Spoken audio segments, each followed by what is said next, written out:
before we get started, I'd like to invite the President, President Dissler, up here to make a few opening remarks.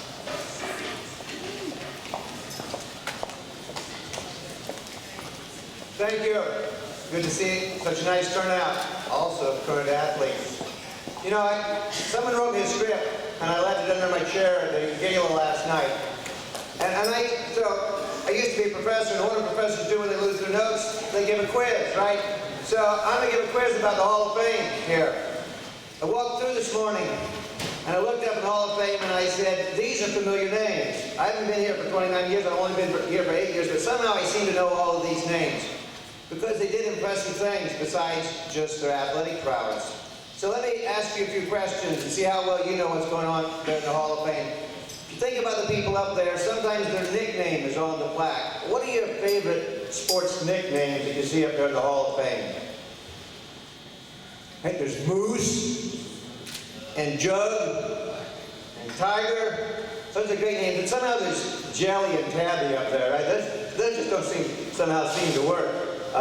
Seem like more like names for cats, but in fact they were good athletic nicknames as well. But one of the reasons I recognize so many people is I recognize a lot of members of our Board of Trustees who are also in the Athletic Hall of Fame. Can some of you name a couple of Athletic Hall of Fame members who became trustees? There's quite a lot of them. Dan Carter right there, yeah. And still walking around here somewhere today, Bob Tucker, Roger Rasmussen, Dennis Plummer's here today, Grant Miner, a former trustee, Channing Pratt. You go down the list, there's at least a half a dozen I saw right away. There are probably more people who went into the Athletic Hall of Fame who also became trustees of the college. And then I looked around and I said, I recognize some of these names because they are in the Monmouth College Hall of Achievement. And the Hall of Achievement is our greatest honor that we give for those who excelled in all areas of life. Can you think of individuals who are up there in the Hall of Fame who are also in the Hall of Achievement? Ralph White, okay. Who else? Other names. On the first panel, Gordy Huber, Chief Operating Officer, Dairy Queen International, also in the Hall of Fame. Joe Tate is up there. There's actually quite a lot more up there. It'd be interesting to walk through and see how many of those you recognize in both areas. There's a Congressional Medal of Honor winner, right? Going beyond Monmouth College. One of the greatest honors you can receive in this country. Congressional Medal of Honor winner. Do you know who is both in the Monmouth College Hall of Fame and also won a Congressional Medal of Honor? Bobby Dunlop.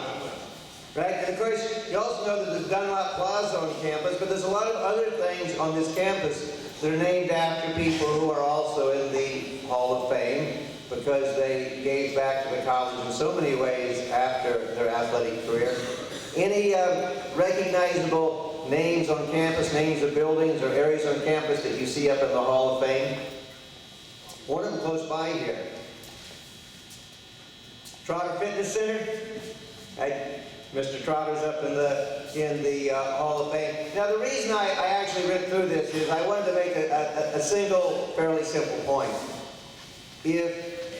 There are some who say, we've got a college, and at the college we do academics, and then everything else is kind of a distraction. But in fact, if you take a look at those who excel in college, they don't just excel in the classroom, they excel in many other areas. The way I like to say it is, excellence is contagious. And for some of us, excellence is easier on the athletic field than it is in the classroom. But as we learn from our coaches how to strive for excellence on the athletic field, it spills over into the classroom. And our achievements in life are a combination of what we learned on the field and what we learned in the classroom. And one helped the other. And I'm certain there are other areas where excellence in the classroom builds up an ethos that makes one a better athlete. There's a wonderful synergy, and our lives aren't just a combination of what we learned in different areas, but they work together and they're more multiplicative rather than additive. And I think you can see that because those who we honor most for their athletic achievements very often are the ones that we also honor most for their courage or for their brilliance or for the way they've given back to the college. And sometimes they give back to the college in ways that are financial, sometimes they serve as our trustees, sometimes they spread our fame by being in the Hall of Achievement, and sometimes they give back to the college by coming and giving an entire career of work to this college. And that's the other one. I'll leave that to you as an assignment. Go into the Hall of Achievement, Hall of Fame after the induction ceremony, and look at those and see how many names you see on there who have spent an entire career working for the college and giving back in that way. Well, let's hear about the new class. Thank you all for coming.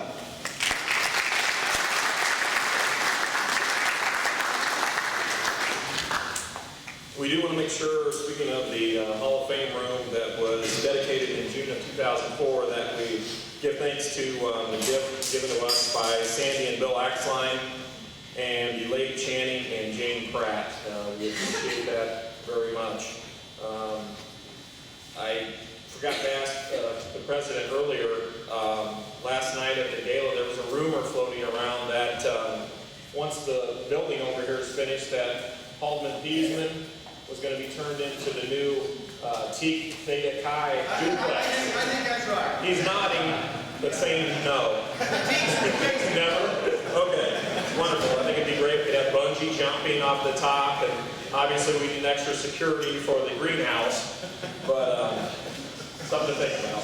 Keep me posted. Okay, somebody's holding up this serious card in the back, so let's get started with our induction for 2012. And here to introduce Sherilyn Daniels Yearly is her father, Gary Daniels.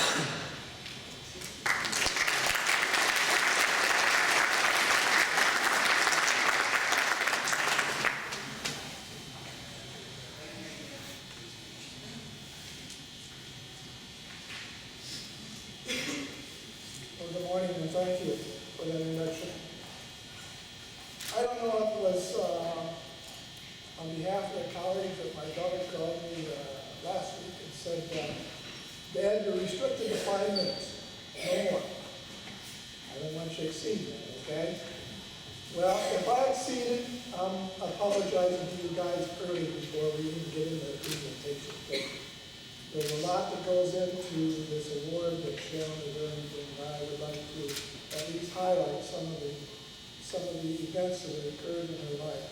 So, as I start off this morning, on behalf of my wife, I, and Sharon, we would like to thank Monmouth College for this distinct honor that they'll be bestowing upon her.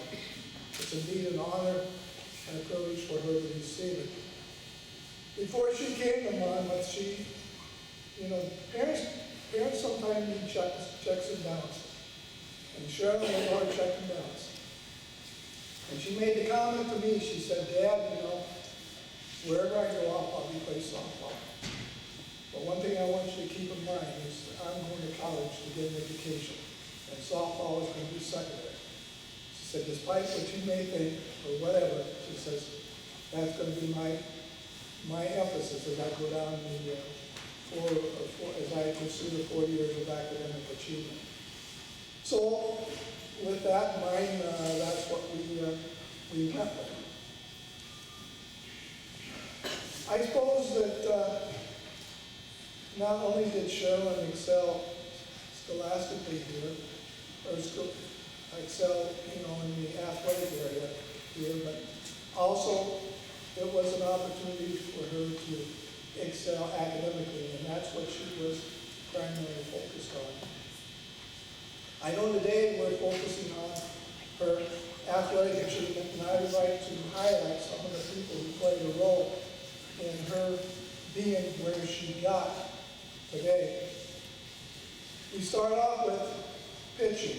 Pitching is not is a talent that you don't learn overnight. If you're going to be a respectful pitcher, it takes usually about three years of development. And a big part of her pitching career can be attributed to a guy by the name of Dale Matlick.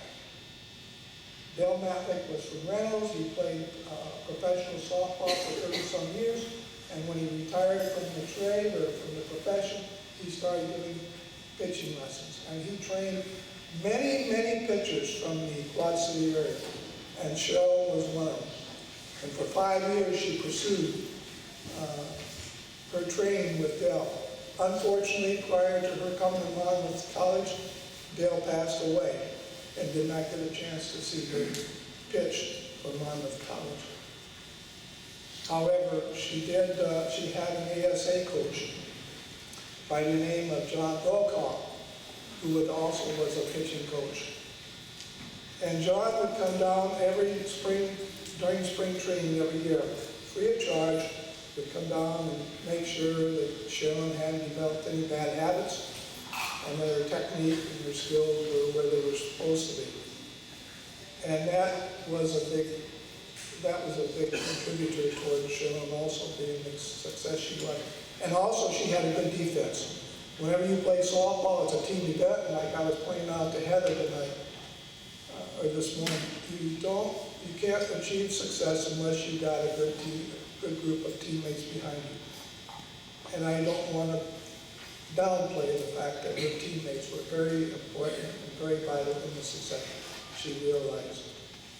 So, that being said, there's 3 points, or three events that happened in Sharon's life, which I thought, and with regards to her softball career, which my wife and I extremely cherish today. There's some of them that are outlined on your program. In her sophomore year, when she came here, and they began playing, initially, Coach Smith had not only recruited Sharon, but she had also brought in a young lady from Illinois State who was a transferee.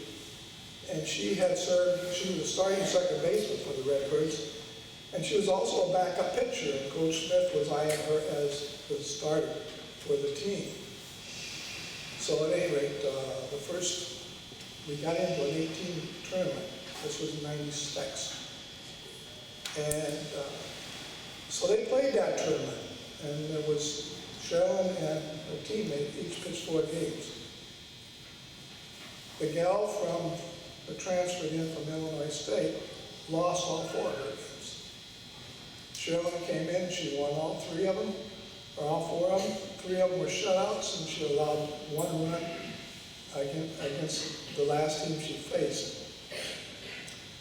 The following Monday, Coach Smith called Sharon in and said, I guess by whatever you want to call it, you're going to be our starter. And what's unique about this thing is a month later, the NCAA publication came out and we listed the top 100 pitchers in the nation in Division 1, 2, and 3. Well, guess what? Division 3, Sharon was listed number three in the nation with an ERA of 0.33 as a result of her accomplishments at the University of Duke. Secondly, that year we also played Cole College. Coach Smith pulled Sharon aside before the game, or during that week, and told her, now you realize that we have never defeated Cole. Cole has never been defeated. We want to get the monkey off our back. And I'd like to see you beat him. Well, Cole came in, and sure enough, they kept the monkey on our back. They beat us the first game. So Coach Smith came up to her after the first game. She said, how do you feel, Sharon? She said, I feel fine. Do you feel up to the second game? She said, sure. So she went in the second game also, and she pitched all 8 innings. And finally got the monkey off our back. We beat Cole. We beat him by 2 runs. And that was the first time that Cole had ever been defeated by Monmouth College. The same year, Monmouth qualified as one of the teams for the conference playoffs. We were one of the top 3 teams in the conference, and we qualified to enter into the conference championship. Well, guess what? We faced Cole again. And during that game, it was, and Heather may recall this too, she's here, but in the 8th inning, it was knotted up, 6-6. So it goes on 7th, knotted up. Goes into the 10th, knotted up. Cole changes pitcher. Sharon stays in. Goes 11, 12, 13, still knotted up. Coach changes pitchers again, Sheldon stays in. It goes clear into the 15th inning. And finally in the 15th inning, Monmouth broke it loose and they scored 2 runs. Now it's 8-6. So go ahead last bats. So they came up to bat. And it was 3 up and 3 down. Monmouth wins. Now the irony of this whole thing is the fact that not only did Sherilyn pitch 15 innings, but those 15 innings represented the most innings ever pitched by a single pitcher in tournament or in conference tournament action. And in those 15 innings, she never gave up 1 walk. She never allowed 1 walk in those 15 innings. And to my knowledge, I think that record still stands today. They can correct me if I'm wrong, but I know it stood for a number of years. And those things that really, they have left that lasting impression on us. And Coach Smith emphasized that as the team was returned back, that Sheldon pitched 15 innings, which was a record for the most innings pitched, and the fact that in those 15 innings she never gave up a walk. So to cap things off, I think it's only fitting that on behalf of once again myself, my wife, and Sheldon, we thank you for the distinguished honors that you're being stolen upon Sheldon today. We are deeply indebted to Monmouth, not only for her opportunity to excel athletically, but also to be successful professionally and pursue a teaching career today, which she has done well. It represents the tenacity, the perseverance, the dedication that she has had over the years in being the best she can be, and also put her parents in place and tell them the way it's going to be. Thank you very much.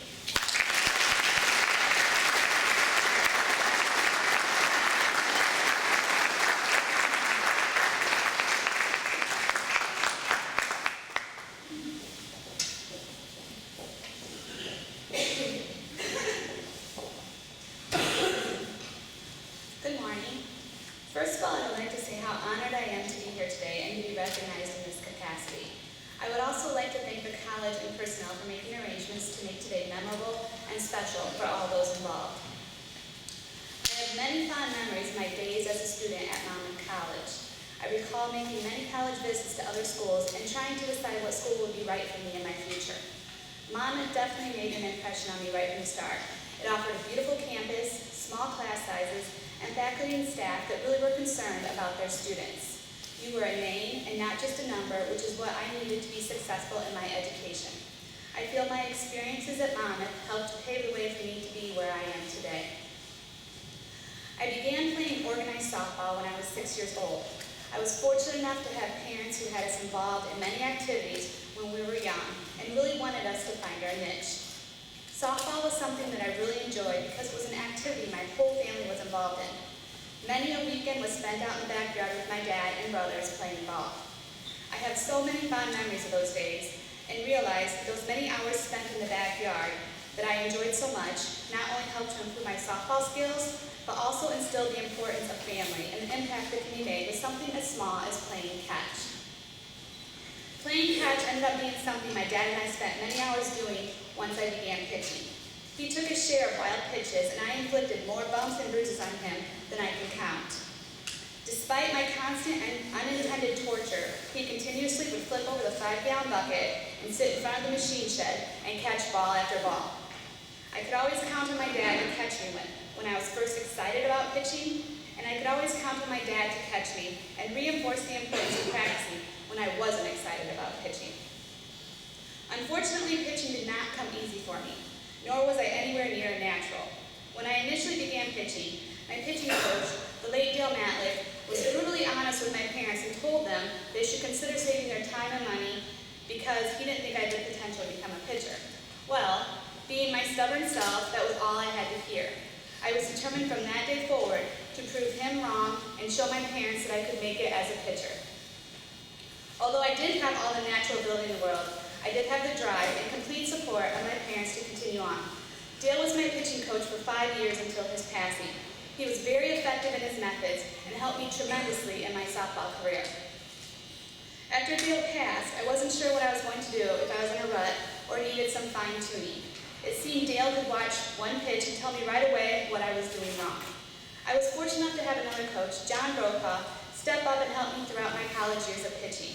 When I was struggling, he and my dad would drive an hour up to Monmouth after work and help me to fine-tune and work out the kinks. Despite John having a slightly different pitching style, he was always willing and able to help me get back to throwing the strikes. His dedication and love of the game was a true asset to me throughout my years of pitching. The many hours of practice led to a spot as pitcher on the Monmouth softball team. I distinctly remember my visit to campus and meeting the softball team. Coach Smith went out of her way to make me feel welcome and comfortable. She arranged for me to meet all the girls on the team and even had a locker prepared in the locker room with my number on it. She made a promise to my parents, which she fulfilled, that she would look after me and take care of me while I was at Monmouth. She was a great coach who possessed a passion for the game and wanted her players to be the best they could be on and off the field. One constant throughout my years of playing softball that meant more than anything was the unconditional support of my family. I could probably count on one hand the amount of times I looked out in the stands in my 15 years of playing and did not see my mom, dad, or brothers out there cheering me on. Thank you for the time, dedication, and support you have given me and continue to give me. Thank you for playing catch. Thank you.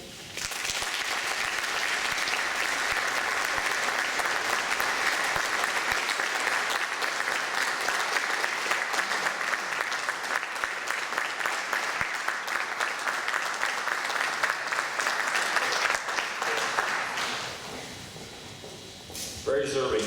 Is Arnold Gonzalez still here? Arnie? Arnie's up there in complete games in baseball right now. I pitched alongside him. Arnold, how many complete games did you pitch? Did you pitch 66 complete games? I didn't think so. Okay. That's awesome.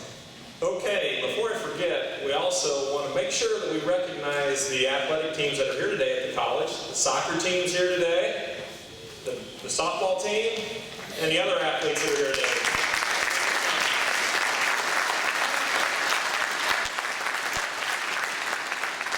Also, one programming change. The luncheon that was scheduled to take place at the President's House, Quimby House, has now been moved indoors, right down here, starting at 11:30.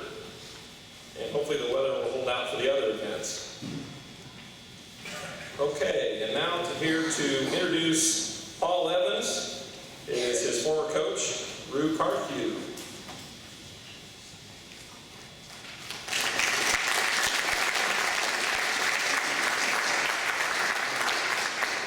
Good morning, welcome to Monmouth. It's great to be back here. I just can't believe how many changes have been made, new buildings, facilities. Absolutely incredible. Hope you guys keep donating and things will get even better. Here I'm talking about Paul Evans, quite a unique young man.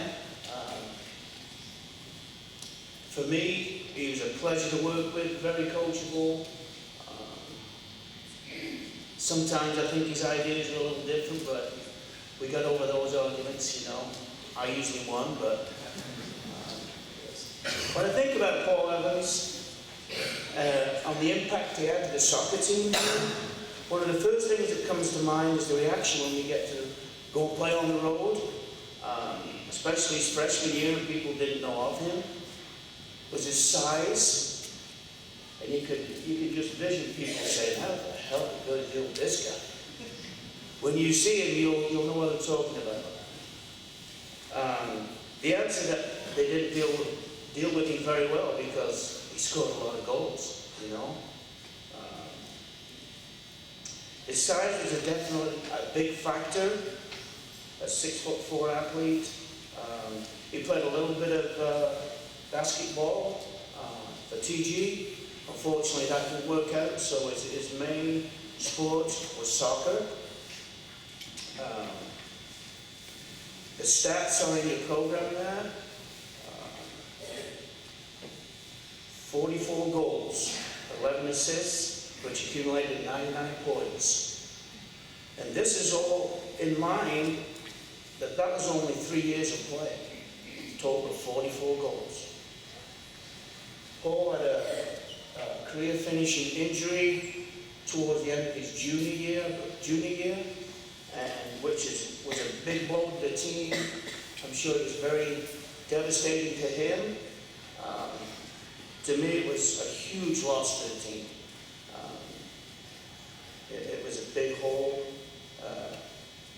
that I think we did dig out of, but without Paul there, with that pressure of playing up top, it was a fight to get out of it. Paul was especially dangerous on set pieces. I don't know whether you guys are familiar with that, which all occurs around the goal areas. Set pieces, free kicks. He was so dominating in the air. It was unbelievable. He had a little ball skill from his feet, maybe a little bit. But yeah, Paul was very skilled with his feet too. To see him score goals like that was incredible. For an athlete that size, you don't usually see soccer players that big. Basketball, yeah, volleyball, yeah. But we had some great success in our program, and as Paul was playing with us. Fortunately for us, he wasn't only the big player in the team, and I think Paul, we talked about this on the phone the other day, we had 3 or 4 players average 6'2", 6'3", huge defenders, and they kind of took care of defense, and Paul took care of the goals up top. And this isn't even in the program here. Justin Smith, who was a partner for Paul for a few years. Stand up, Justin. He's not even mentioning anything, but I'd just like to introduce you to Justin. Big goal scorer too. I think he scored 24 in one season. 22, was it? I think he was 22. So that's a big achievement for him too. The big defenders was good friends of Paul's, Dave Potterick and Mark Perkham. Yeah. Both huge guys, contributed to the team really well. In addition to what he accomplished statistically, I remember a couple of specific things about Paul, how he arrived here at Monmouth. Like students, when they're trying to showcase themselves, we received some mails and pictures of Paul that he was looking to come down to the US and play soccer. Yeah, I thought we might as well flip it, you know. So we returned the literature back to Paul, and surprisingly he got back with me.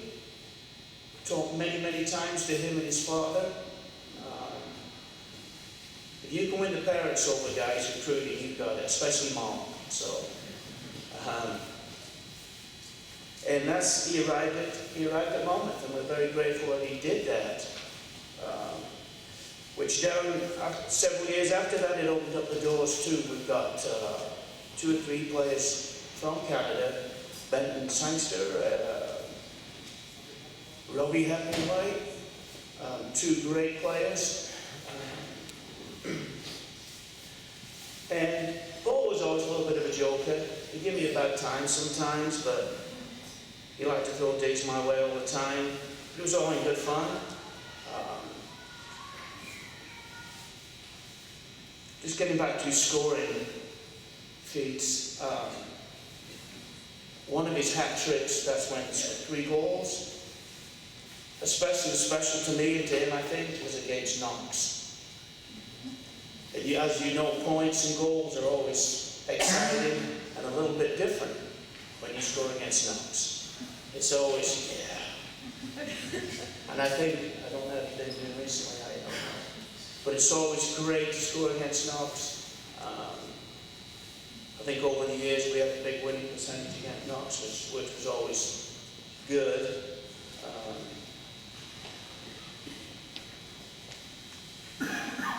You know, I'm a lucky man. After a few scares in my health, I also had a great run at Monmouth, coaching a lot of outstanding young men who wore the Fighting Scot uniform. I spent many 15, 16 years here coaching, and I wouldn't change that for the world. It was exciting. I am still coaching. This will be the first fall I've missed for 25 years. Feel like an old man. But it's something I love doing.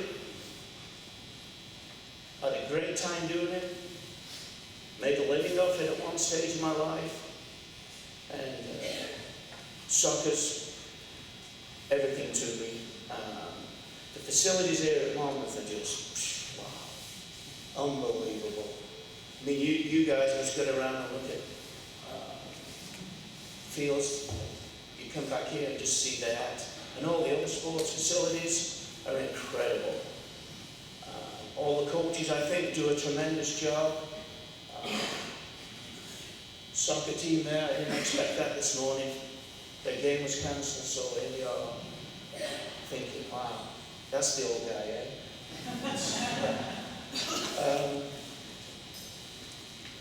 I wish the weather would have been better for you guys. It's going to be a pretty chilly football game out there. Just like to thank Paul for inviting me back here. I came down actually early in the week and looked around, talked to people.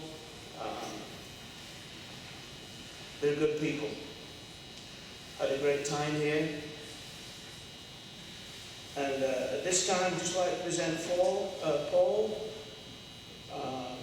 him and his family, for the induction into the M Club Hall of Fame.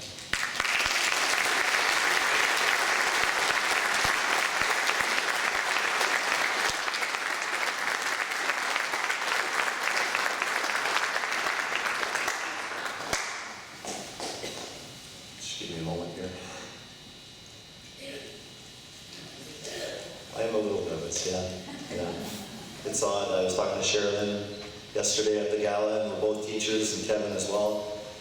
Getting in front of adults is much harder than a classroom with students, it seems. First of all, I would like to say that I'm greatly honored by receiving this prestigious award. Along with the other inductees here today, I'd like to say congratulations to Kevin and Sherilyn as fellow athletes. I'm honored to be being recognized along with Coach Kelly Kane. You can see a lot of former football players here, and he coached while I was here. He was a fantastic football coach and also a great teacher. I had him for a few classes in my phys ed major. So for that, I'm very honored. I would also like to especially thank the M Club committee and the staff here in the athletic department for their hard work and effort in making today so special for myself and my family. For those that I had talked on the phone, Coach Haynes, Coach McNamara, and Kathy Haas I saw in the back earlier. It's great to see you, and I appreciate all that you did over the last few months in getting ready for today. I'm also, I should maybe hold this. You mentioned my height. It's a problem sometimes with podiums, but anyways. I'm especially honored to be receiving this award in the presence of my family. My beautiful wife, who I did not know when I was at Monmouth, but have been married to for 8 years now. My two fantastic children here, Reese, who's 5, and Karis, who's 4. And their willingness to come this far, as Ruud mentioned, I am from Canada, and we still live there, about an hour north of Detroit.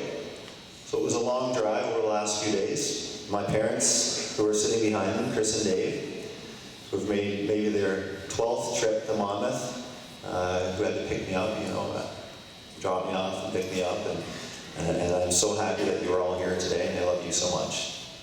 It's so nice to have a chance to include my family in something that was part of my life before them.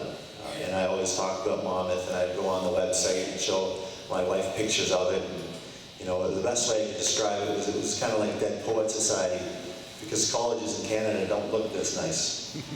They're not this beautiful. And maybe that's part of the reason why I ended up staying here. It's hard to believe 15 years has passed.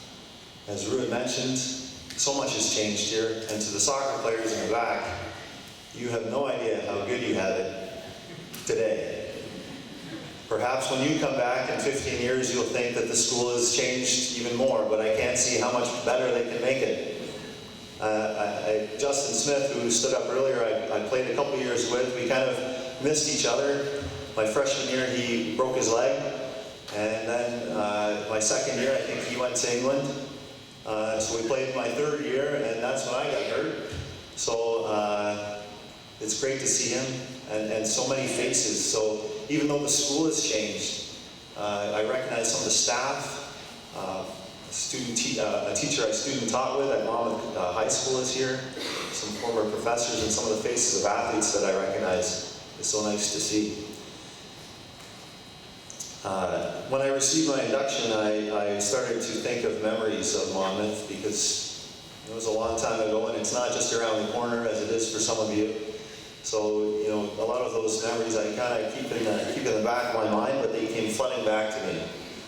And I always think back as to why I picked Monmouth. And as Rue had pointed out, a fellow athlete at my high school in Canada had gone to the States on a scholarship, and I thought, well, if he could do that, so could I.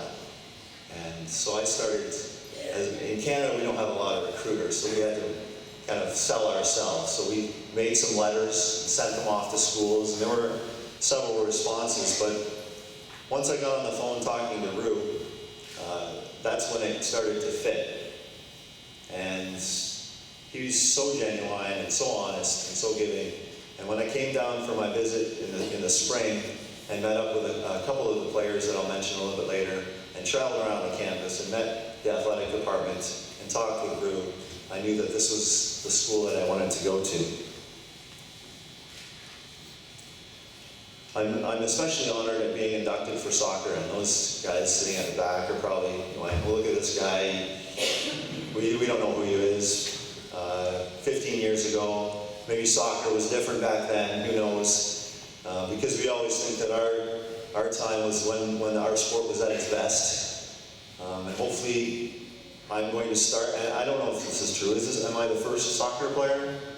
The first soccer player to be inducted into the Hall of Fame, and with Justin sitting here who's just as talented as I am, I'm especially honored for that. And hopefully some of you in the back, and some that have come since, because there are many great soccer players that have played here, will also be inducted. And so for that reason, I'm especially honored. And I'm honored because I played for a man, Rue, who had such a passion for the game, and he had a way of pushing not only myself, but my teammates, and getting the best out of us, whether it was at practice, or a big game against Grinnell, or Knox, as he had mentioned earlier. Okay? I am so thankful, Rue, that you are here today. You, I believe, laid the groundwork to the soccer program that is here today. Because my impression of soccer before you was that soccer at Monmouth College was kind of a secondary sport. And I believe that now it is not. And as you mentioned, and I was thinking about this last night, the soccer fields that are out there on Highway 34 are unbelievable compared to what we played on. We played on the football field, which was great, but it is not the same as what they have out there. So if there's a piece of turf missing, this after today, maybe it's myself going out there with a shovel just to take it home. Not sure. So Rue, I'd like to thank you for the sacrifice that you made, the time that you put into the soccer program, because it wasn't for you just about coaching. When we practiced, thinking back to some of my memories, we practiced on a field past the barnstormer that, you know, would be good for cattle grazing. It was sloped. When we kicked the soccer ball, you had to go and retrieve it out of a ditch. But that's where some of my fondest memories are those practices. Rain or shine, we were out there. And Rue was a player's coach. He showed up in his cleats, and he played with us. And when we came to eat dinner after practices, he sat with us. And that was the kind of coach that Rue was, and I appreciate it. And only as a coach now, because I've coached, I teach high school in Canada, and I've coached several teams, do I really understand the time and effort that it takes to be a good coach. And I thank you, Rue. Okay? I wish so much that I could come back and play again, seeing those fields. I'm humbled to be receiving this award that reflects my career as a goal scorer. As Rue mentioned, I was mainly a scorer with my head, but also with my feet. But I would be mistaken if I didn't recognize the others on the team that I scored goals with. It was because of the team and the players that I was surrounded by that I was able to score goals, because soccer is truly a team sport. So I just wanted to mention some names that Rue had recruited, that perhaps someday will be on that wall as well. Justin, you get your name first because you're here. Mark Childs, Carl Reber, Sinan Supergassi, Maddie Schreiber, Mark Herko, Ben Sangster was mentioned, he came from Canada along with me, David Potterick, Aaron Hennigan, Robbie Hepplewhite, and Josh Oakley, just to name a few. I became better because I was playing with good players, and they made me better. And so for the players in the back, it's always, the glory goes to the goal scorers, and my name's going up, but I have to recognize that I could not have done it alone. It was with those other teammates. Not only did we share success together, but many other fond memories. I mentioned the training, going out to the practice field. The road trips were especially fun. And if you can believe, back in those days, one of us as a player had to drive the second van. And when we started, we had some old, dilapidated red and white vans without seatbelts, I believe. And we upgraded eventually to some nicer, newer vans. But those road trips bring back a lot of memories. Going to Iowa, playing at Co, I believe, was in Iowa, yeah. Cornell. And Grinnell especially. We would go up to Grinnell, and when we qualified for the conference championships, Grinnell had a strange tradition of practicing 95% naked. So we would be practicing the day before our big game, and the Grinnell soccer team would run by with only a pair of underwear on, or a saran wrap or something, or a Speedo. So those were some interesting memories anyways. He had mentioned some games that meant a lot, and scoring did, but I think, victories over Grinnell, we had, I believe, one or two, were always at the top, because under Rue, we became competitive. Grinnell was the powerhouse in this division, and we were as good, if not better than them in many cases. But to me, the best memory, I believe, was, in my freshman year. We were playing Knox at their homecoming, and we pulled a victory out in the last few minutes against them, 2-1. I mentioned earlier that we used to play on the football field, and so we would have about 100 fans out on a good day. And another fond memory was the SIGA house would play AC/DC during our warm-up, because we had a few members on our team from that fraternity, and that was great as well. As I mentioned, I'm honored, but I was also surprised that I was being recognized today, because as Rue pointed out, I didn't finish my third year, I didn't play my fourth year. I hurt myself, my knee, which still today gives me problems in coaching and participating in sports. And I didn't handle it very well. I got hurt, I got selfish.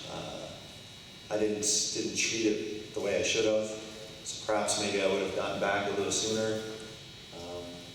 And my fourth year I came back, and I had surgery, and I had rehab, but a week before coming back I was playing at home in Canada, and my knee went out again, and it damaged my ACL, and I could not play my fourth year, and I regret that I didn't help Rue.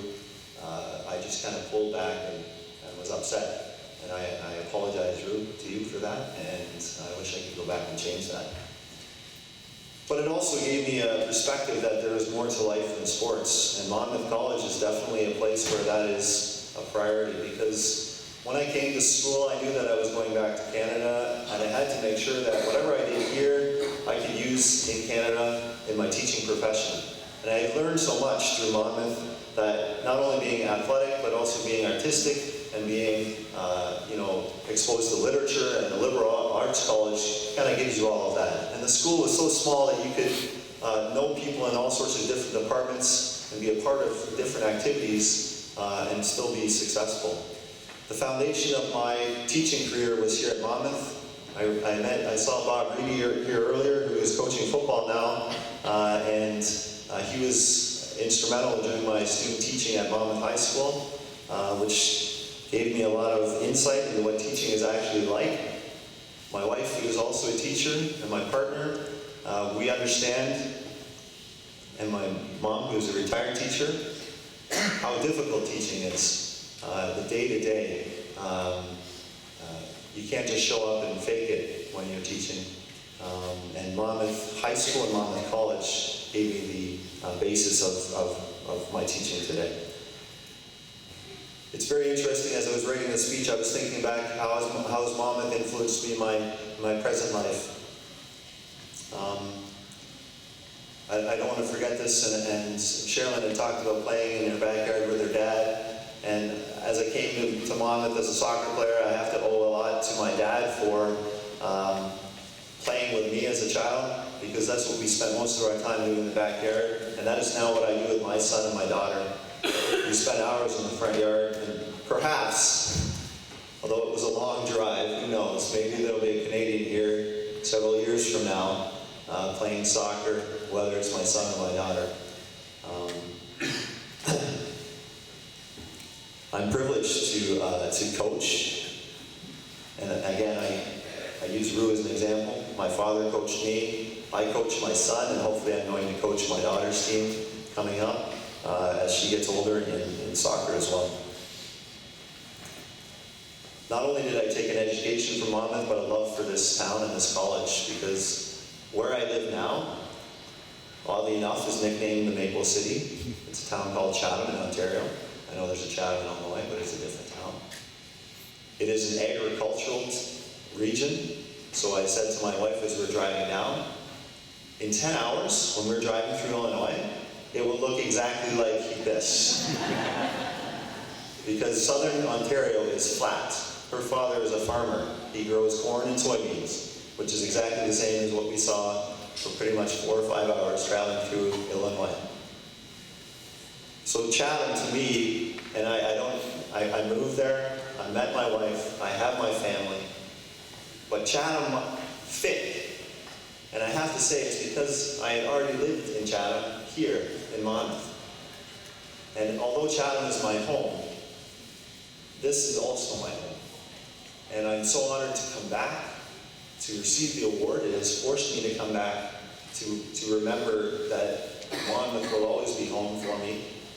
And now that I have something on a wall that I will be able to come back and visit, I hope it's not 15 years before I come back again.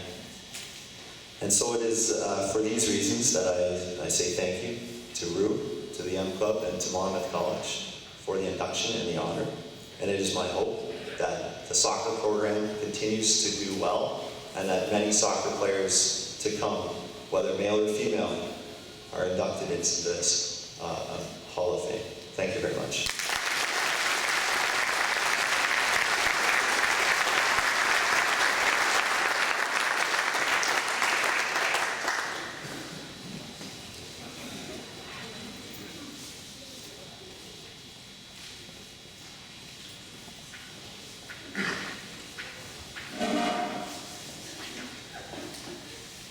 Wow, you are tall for a soccer player. Tall for a basketball player.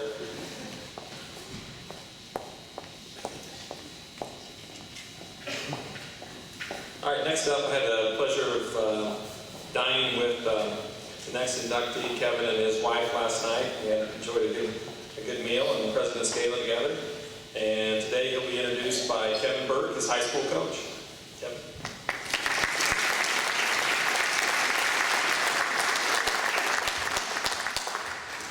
I first met Kevin the summer before his freshman year in high school. He was going to attend Spalding Institute, where I was freshman football coach and also wrestling coach. and he started coming to some of our summer workouts. As coaches, we noticed immediately that Kevin had some special athletic skills and an uncommon work ethic for someone his age. We saw that he had the potential to be an outstanding football player and wrestler. Kevin lived up to these expectations. His senior year, he was a dominant running back on a very good football team. In wrestling, he was undefeated going into the sectional tournament where a broken ankle ended his chances of a state medal. Pound for pound, Kevin was one of the best athletes to come out of the Peoria area during this time period. In fact, only his lack of size kept him from being a Division I athlete. Kevin chose to attend Monmouth College, where he continued to have athletic success. And it's nice that you're recognizing his accomplishments by inducting him into your Athletic Hall of Fame. It's a well-deserved honor. But I'd like for you to know another side of Kevin. Yes, he was a gifted athlete, but he's also an exceptional person. I had the privilege of watching Kevin grow from an immature 14-year-old to an individual who has a wonderful wife, who is a caring father, and who has a very successful career. Kevin's a well-respected teacher and coach down at Edwardsville, Illinois, and each day he has the opportunity to be a positive influence on the lives of hundreds of young people by being a good role model, leader, and friend. I've coached and taught many people over the last 35 years, and Kevin's on a very short list that stand out because of exceptional contributions that they are making to our society. And I'm very happy for those reasons to introduce to you for induction into your M Club Hall of Fame, a person I'm very proud to call a friend, Kevin Meyer.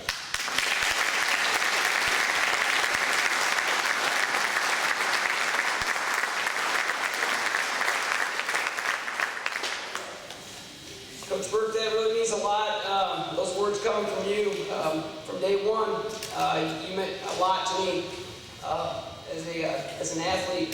Took me into Spalding.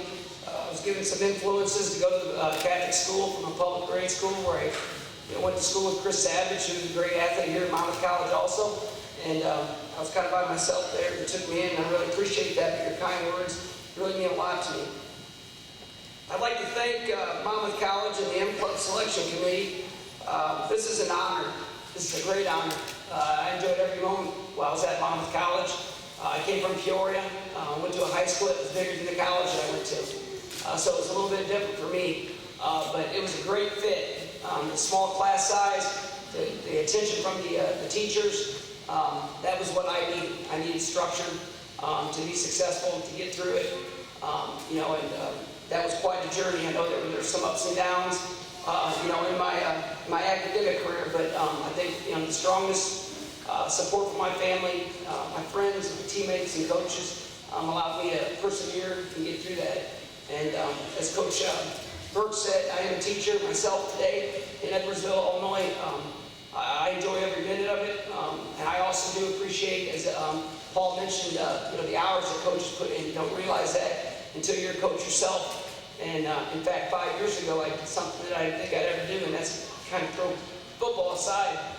Football has always been a big part of my life, and but my priorities changed with getting married to Julie and having 2 kids. 2 sports was not going to be something that was going to be good for us.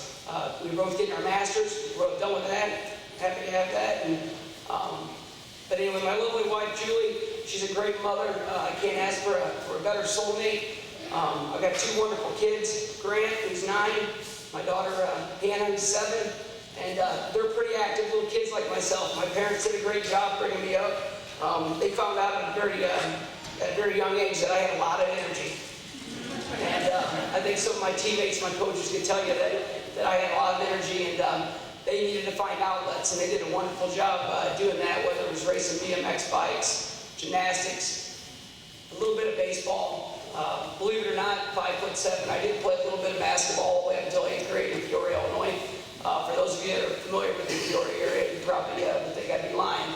But believe it or not, I did play a little bit of basketball, but then realized that the mats is probably the best situation for me because I could play a little defense, but I couldn't dribble and shoot much, so it made sense to go to the wrestling mats. Obviously, an award like this is an individual award, and but we all know that individual awards cannot be made solely by one person, but by many. And I have three great pillars in my life that I'd like to talk about. And the first one is family. I mentioned briefly about it already. I had a great supporting cast, whether it was my aunt and uncle, Jody and Randy Palmer, their daughters, April Palmer, who graduated from Monmouth College herself, her sister Courtney. I know the two of you dragged them all over the state, Iowa, Wisconsin, wherever we were at, but they didn't miss many games. In fact, I think I could probably count on one hand how many games they missed when I was in college. And that really means a lot. It really means a lot to me. And then, of course, my Uncle Larry, my brother Mark, very supportive in my career, and I appreciate you guys being there for me throughout the times.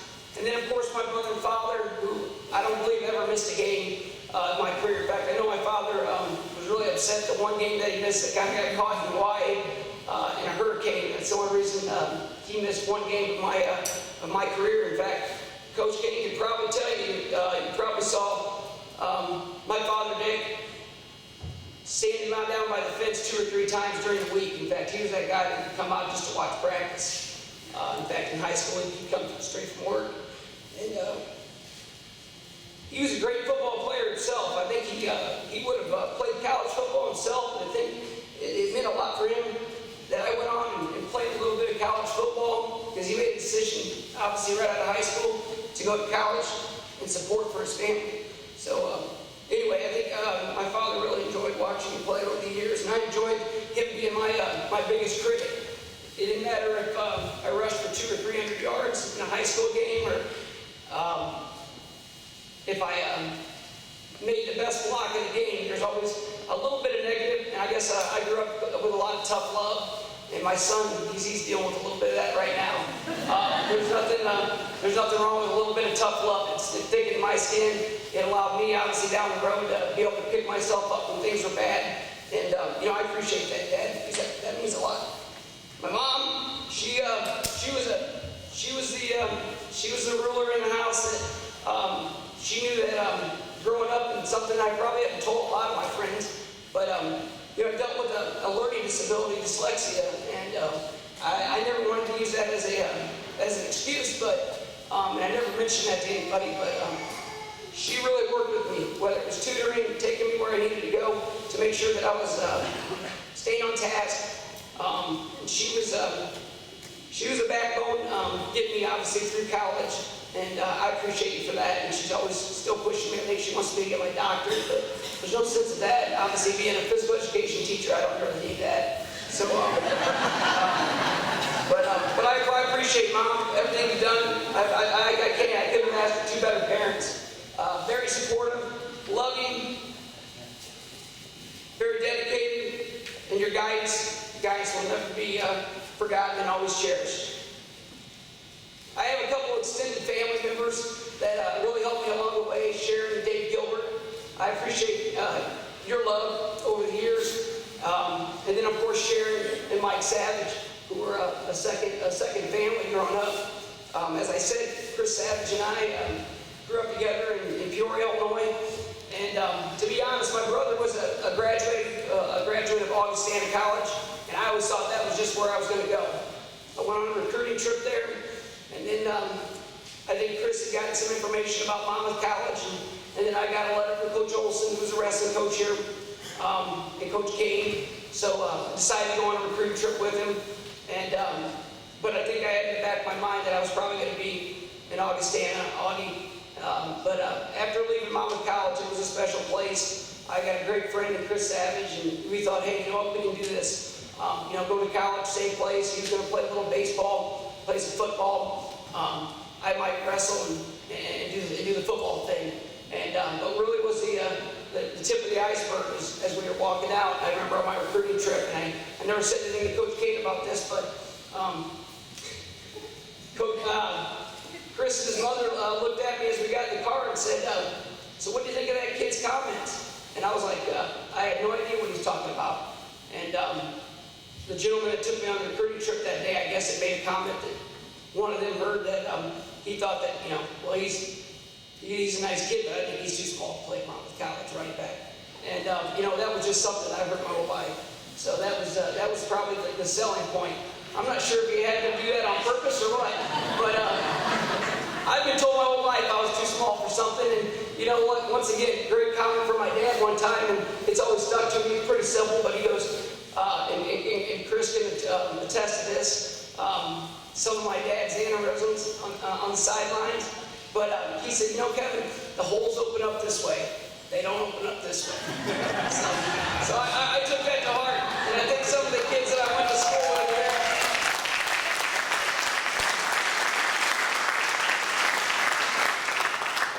I think some of the running backs that I played with, Martini back there, I see him. He wasn't too big for a fullback, I don't think, but he did a heck of a job himself. And Leroy Smith, another great player that I had a chance to play with. Sean Kane, I see him over here. Obviously, he's going to be talking about his dad here in a little bit. But I had an opportunity once again to excel by having a lot of great athletes around me. Whether it was at the middle school level, Chris and I played on some great teams, undefeated teams, 7th and 8th grade, that had great athletes that I wish some of them would have taken their lives a little bit in other directions and gone further, because they would have been, where I was, or maybe further. But Chris and I, we did the right thing, and we went to college. We went to a great college, Monmouth College, and we had a chance to play with great athletes.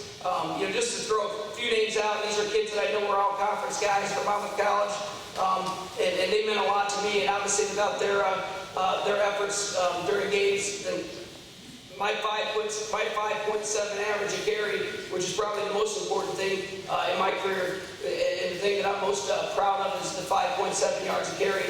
If I do the math right, in that last Knox game, Coach Kane, if he would have given me the ball 2 more times, I might have got 1,000 yards.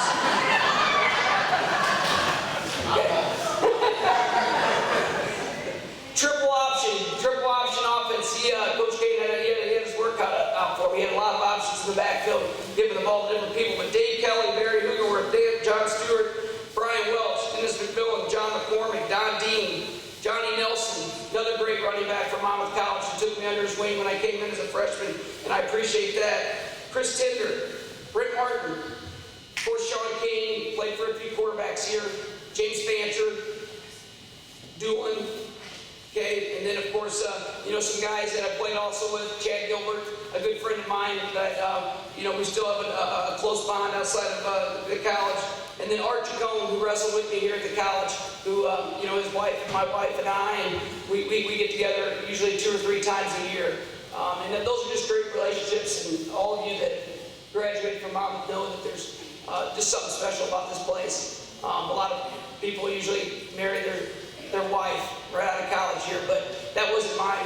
I met my wife later on, and she did not know me at all as an athlete, so this is a side of my story that she's seeing for the first time, and I think she believes a few of the things that I've told her over the years now.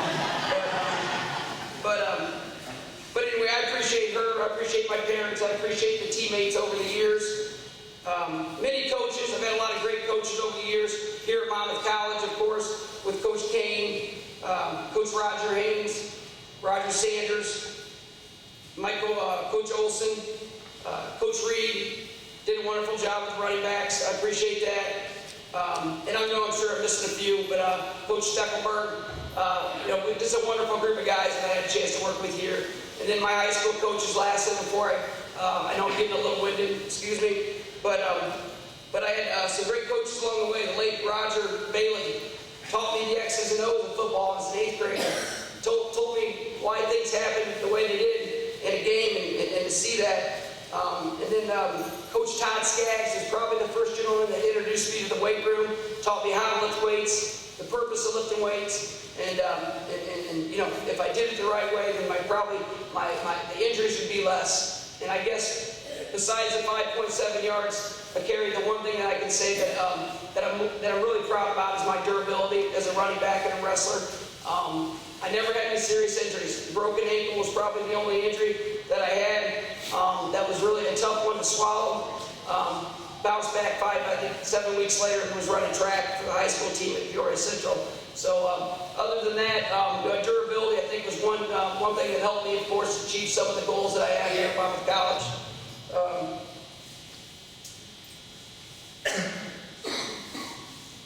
When I was a senior, I transferred to Central High School. Another coach that I'd like to mention is Larry Lavery.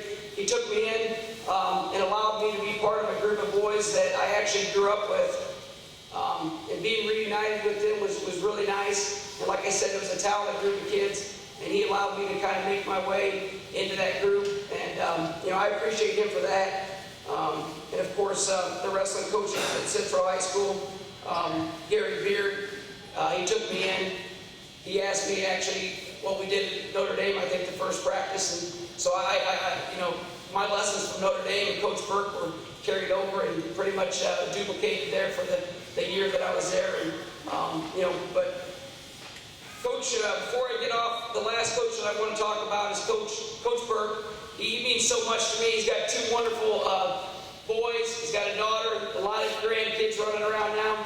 I see him at the NCAA Wrestling Championships every year. I see him at a few major wrestling tournaments because, as I said, I don't coach football anymore, but I do coach wrestling. And that does allow me to still see the kids and enjoy them. But he does a wonderful job at Notre Dame. He's always been a great father. I remember when I was wrestling in the room and he was in the corner and his kids were doing their thing, and I always admired the way he mentored them. And so I took a little of what he's got and a little of what Ricky Bacarelli has gotten. I'm trying to move on to that next chapter of my life, and that is just to be the best father I can. And I never thought I'd say one day that there's something I'd rather do than play football. I was wrong. I love watching my kids compete. I love to watch them play. I love to watch them compete. And, I enjoy doing that. So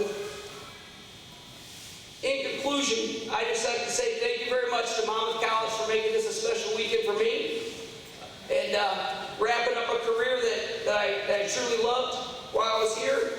And I'd like to thank the selection committee. Not quite sure how those names get thrown out, but I appreciate the selection. And on top of what Paul said earlier, I'd like to thank all the rest of the induction persons this year, and go Scots.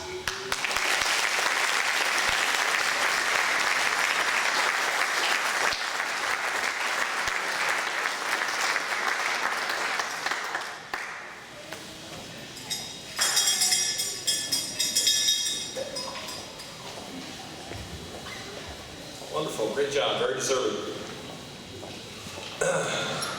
Quite often, when I come back to the college, I graduated in 1989, so I was here from 86 to, 86 to 89 is when I should have been here. But I graduated close to that, 4 years and maybe one class or so. I don't remember exactly what it was, Kathy, something like that. But quite often, and no offense to Coach Bell and the great football program that we have here today, we're very proud of them. But quite often I have to remind people that when I was here at college, I'll never forget the first time I walked down the hill from the teak house, and there used to be a hill, it's now box seating, but I walked down the hill from the teak house to a football game. I was just amazed at the football team we had here, how big they were huge, and then they started running, and I'm thinking, wow, they're fast too. Just a phenomenal football team, and I was very proud of them. I played baseball and basketball here, and was very proud of the football team. And with that, I'd just like to, ask Coach Kane. Coach, I guess coaching's a little bit like parenting in that you try to do the best you can and you hope for the best. But when you're a parent, obviously they can't all turn out to be doctors and lawyers and such. And, oh, wait a minute. Okay, here to introduce his dad is Dr. Sean Kane.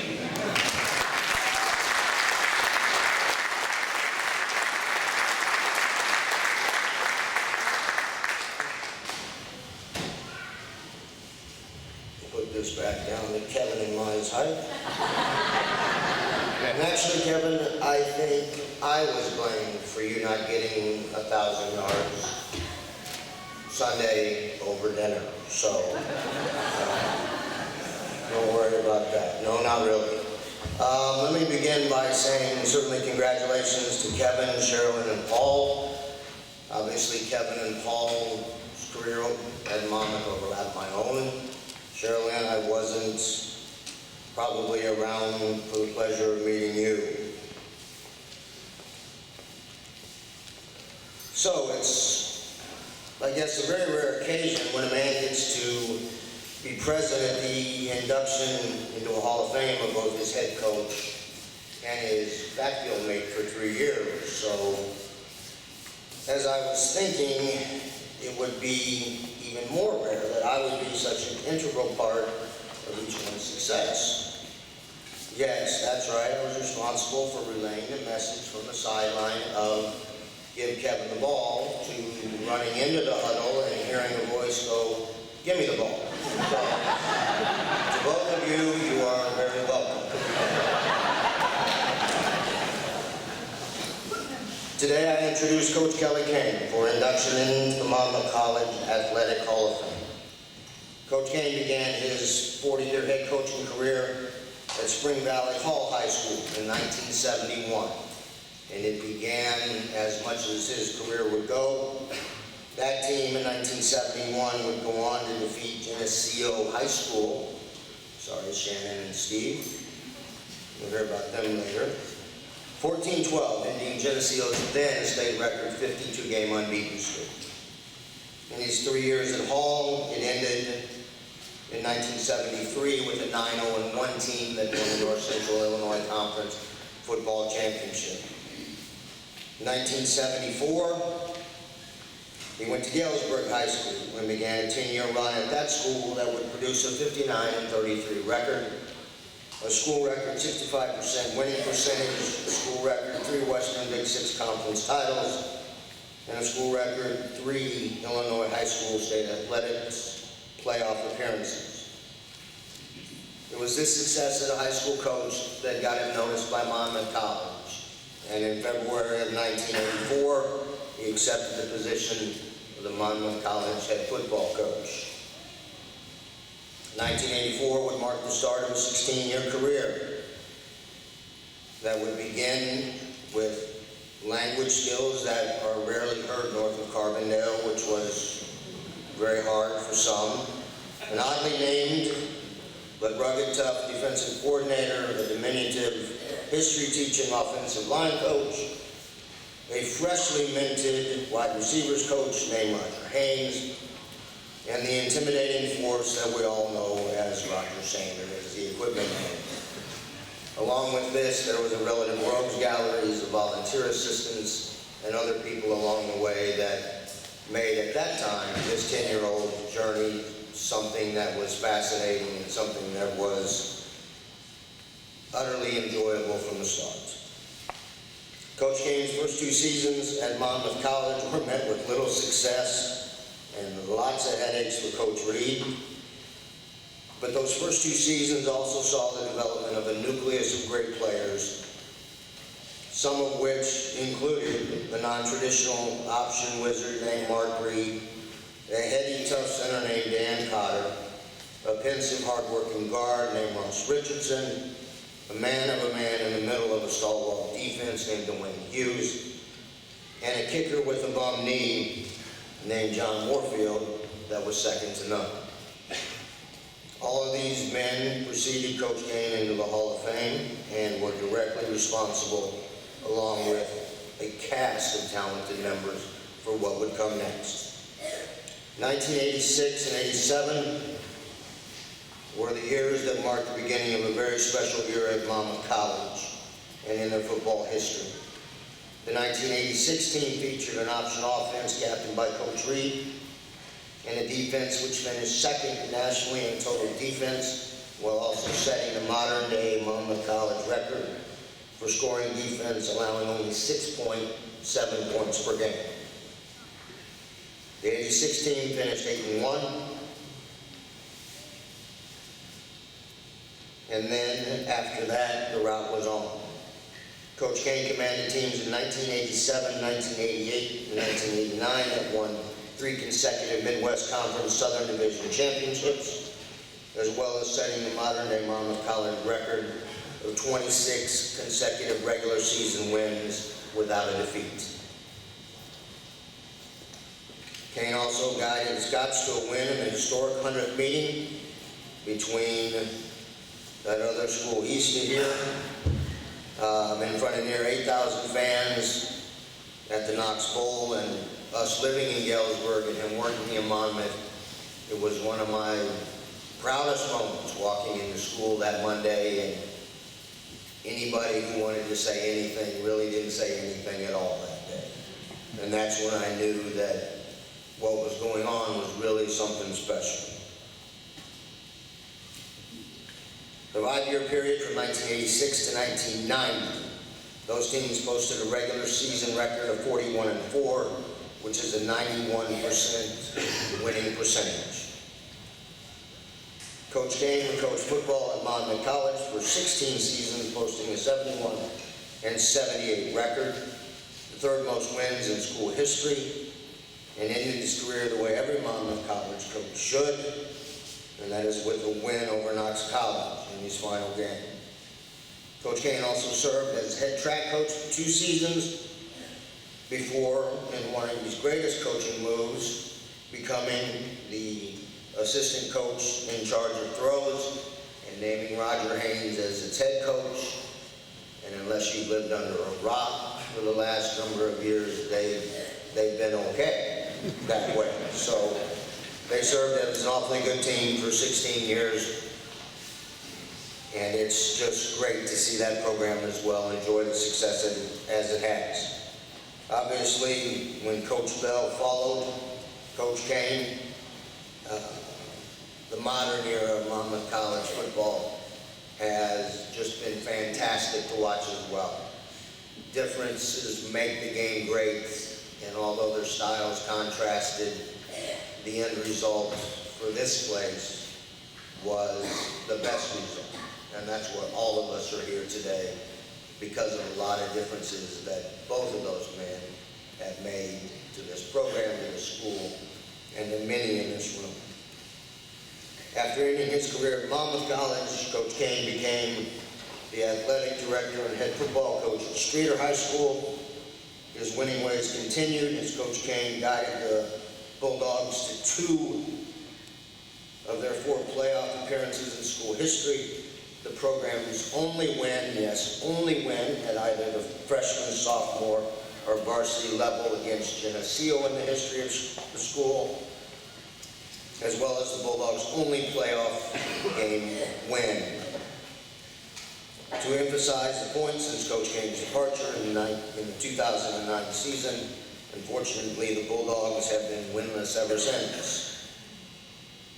Today marks Coach Kane's 3rd induction into an Athletic Hall of Fame, the others being the Galesburg High School Athletic Hall of Fame and the Illinois High School Football Coaches Association Hall of Fame.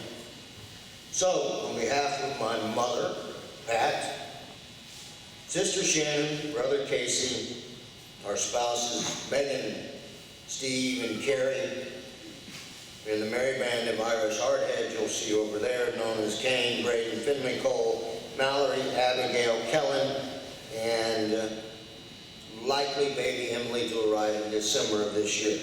Sorry, Rob. That's 3rd girl, that happens. So, on behalf of all of them, I'd like to thank Committee Chairman John Herman, Athletic Director Roger Haynes, and all of the Hall of Fame Selection Committee members. And now it gives me great pleasure to introduce Coach Kelly Kane for induction into the Monmouth College Athletic Hall of Fame. Far greater pleasure to introduce you to my dad.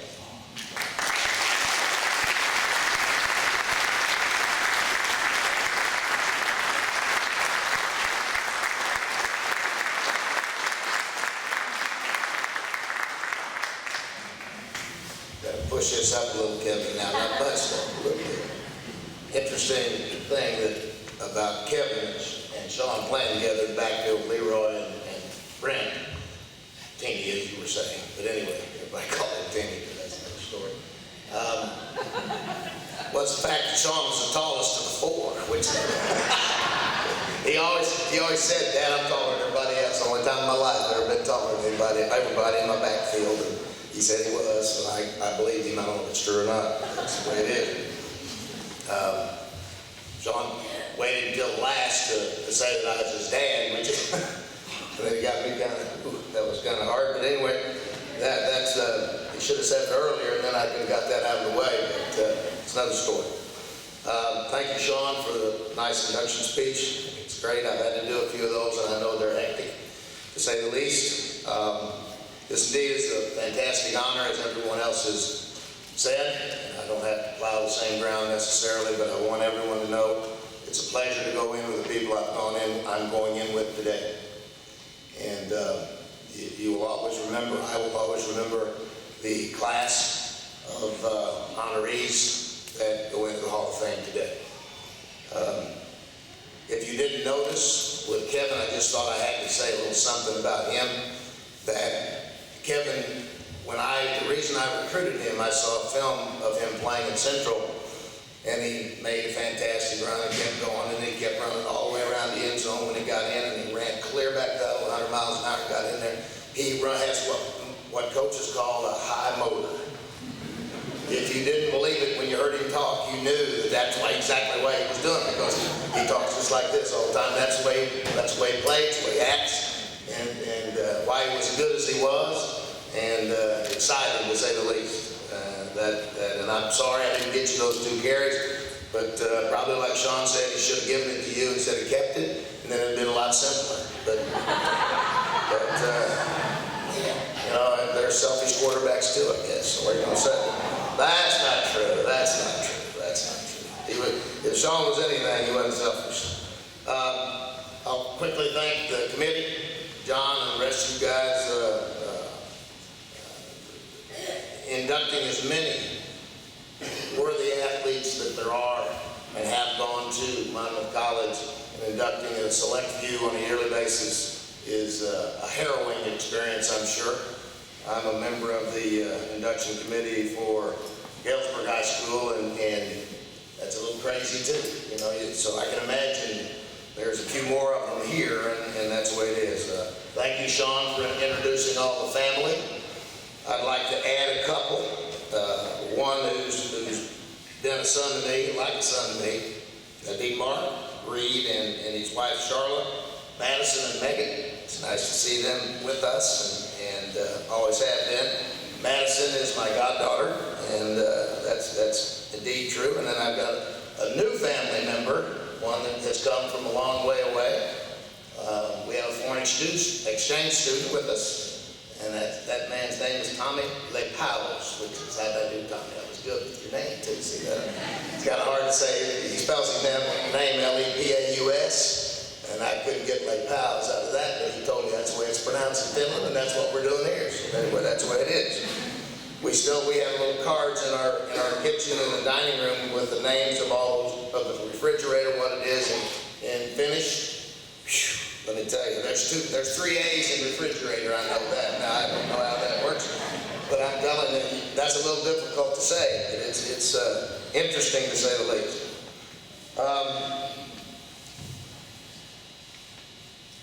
Coaches, my coaches, the guys that coached with me all these years. Roger Haynes comes to mind without question. Roger and I coached together in football for 16 years, track for almost the same amount of time. We got at it a lot together all the time, and every time we see one another, it's just like yesterday. You know, it's one of those kind of friends.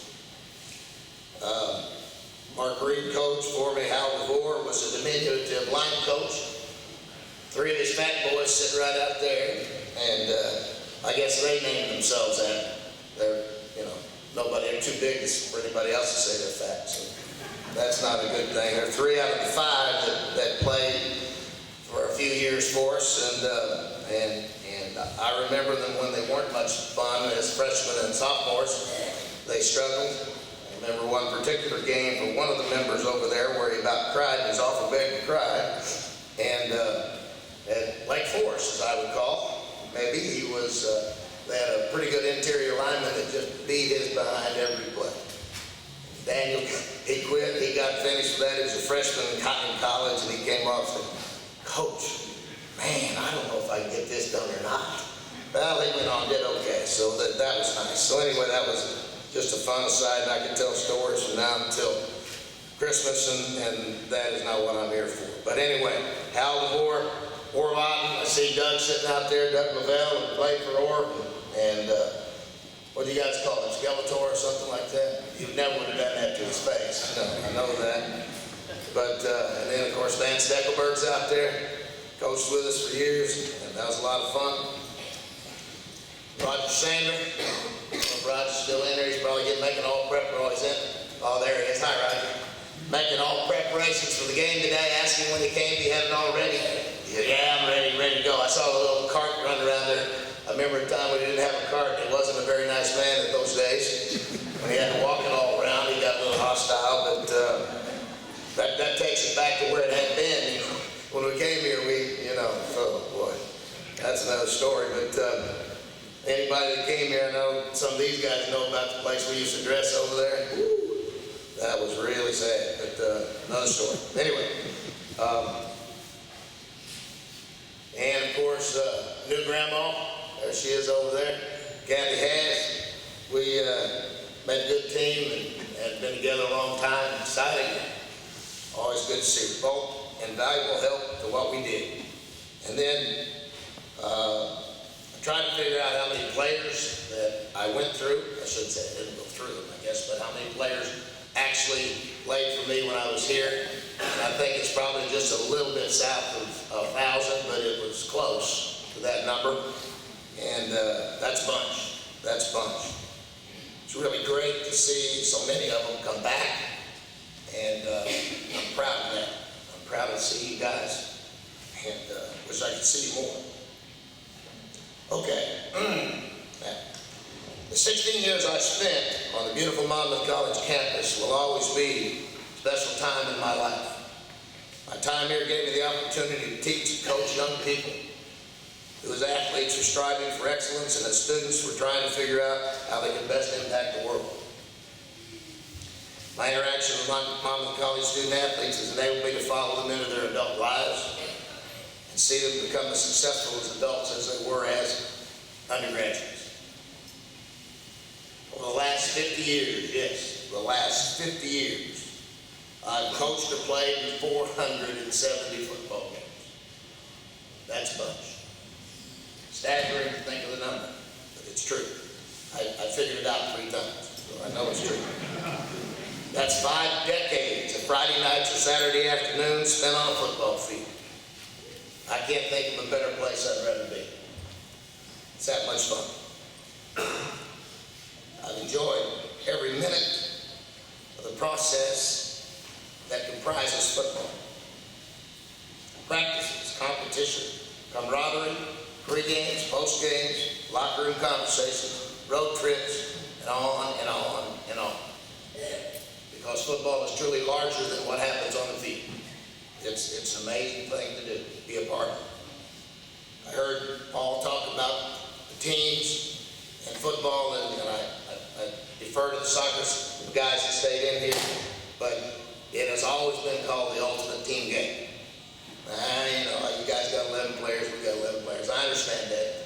We can agree to disagree if you want, and that's fine, it doesn't make any difference. But you guys have the ultimate team game too. The last 10 years of my life, I was an athletic director, so you understand I'm a lot touchier-feely about sports. That's not nice. That's true, probably.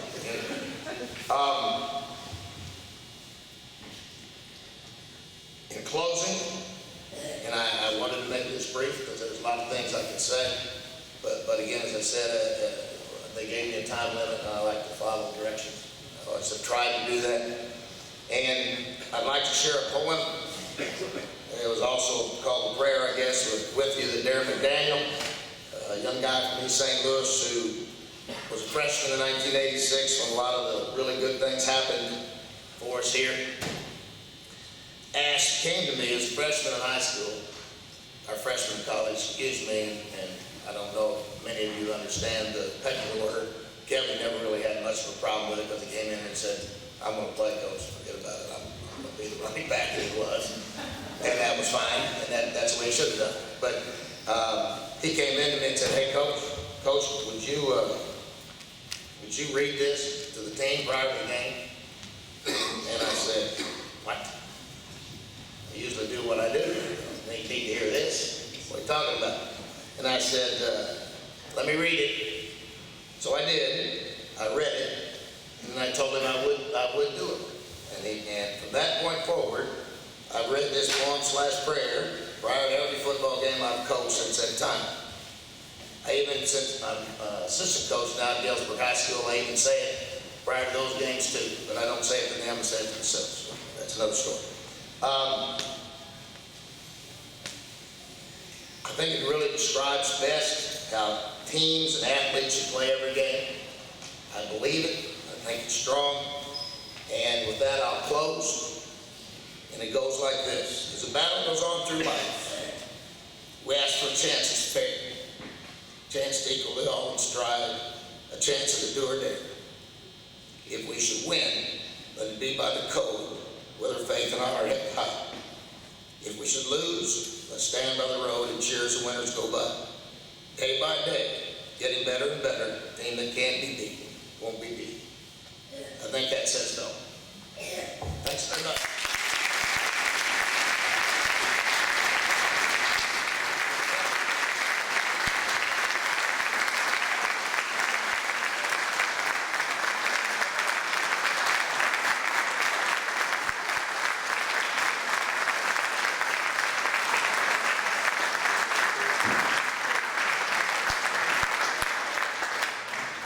You got me there, little coach.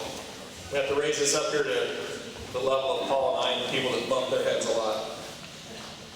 Well, in closing today, I just want to say, the president started the ceremony off today talking about achievement on and off the field. And with the class of 2012, obviously, we have superior achievement on the field, off the field. But I think today, Monmouth College gets a little bonus there. As I listened to the speeches, I discovered that we have 3 teachers and a coach mentor. So we have 4 individuals who continue to teach young people to achieve, and I think that's wonderful. I want to thank everyone for coming today. We invite you back each and every year. We hope you stick around for the weekend's activities. We have a parade at 11 with cooperation of Mother Nature, hopefully. Then we have a football game, we have a swim meet, and we have a volleyball game all starting at 1 o'clock. We also invite you to PD's, which for some of you graduated around my era or before, is out where the old Maylene's used to be. And there is an event scheduled out there for around 5:30 or after the football game. So we again thank you, and we hope you have a great weekend. Thanks.